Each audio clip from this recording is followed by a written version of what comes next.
Why did ISIS attack the Moscow theater? Well, I'm going to give you a few reasons. It's going to take like 3 or 4 minutes, so buckle down, yeah?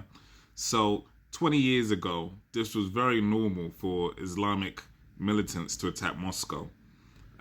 Putin went after them so hard that people started saying, hey, this is a bit much. One time they took 800 hostages and it was 50 hostage takers. Putin went in, narco bombed all of them. All the hostage takers, 50 of them died. Over 100 hostages died. He saved more than 600 hostages. But yeah, he just goes in, boom, boom, boom, needs to be done. He went to Chechnya, where most of them come from. And he went and he was very heavy handed. And people said to him, this is too much. A bit like what people are saying about Israel. You're trying to seek out the Islamic terrorists. You're going in too hard. And he said to them famously, if you want to join the holy war, I suggest you come to Moscow and you get yourself circumcised. And the guy who does it, I'll make sure he circumcises you in a way that nothing will ever grow back.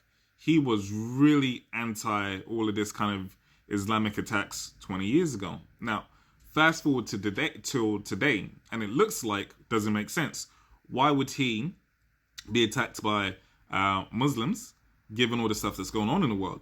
What people don't know is ISIS always mention Russia in their propaganda because in the Middle East, he fights one group against another, which typically means at any one time, he's fighting some Muslim groups. Doesn't matter what side he's picking, he's fighting some Muslims, and they really hate that. He backed Syria over ISIS, the Syrian government over ISIS, and he changed the outcome in Syria as a consequence. So what does that mean now?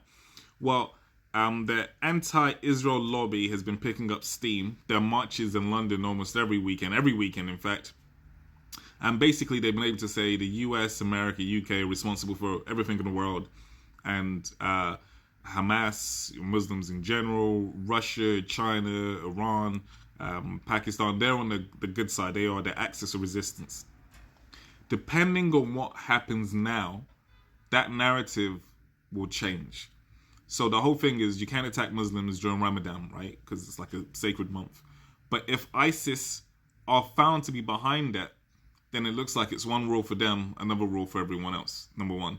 Number two, if Russia retaliate, and Russia always do, if Russia genuinely believe it's ISIS, and the Russian people believe it's ISIS, Putin has to retaliate. That would divide opinions because the people who are pro-Islamists, they cannot tolerate any type of retaliation against their people. So if Russia attack in a big way to show they're not weak, and they always do, then some of the people who are pro-Hamas will have to start saying bad things about Russia.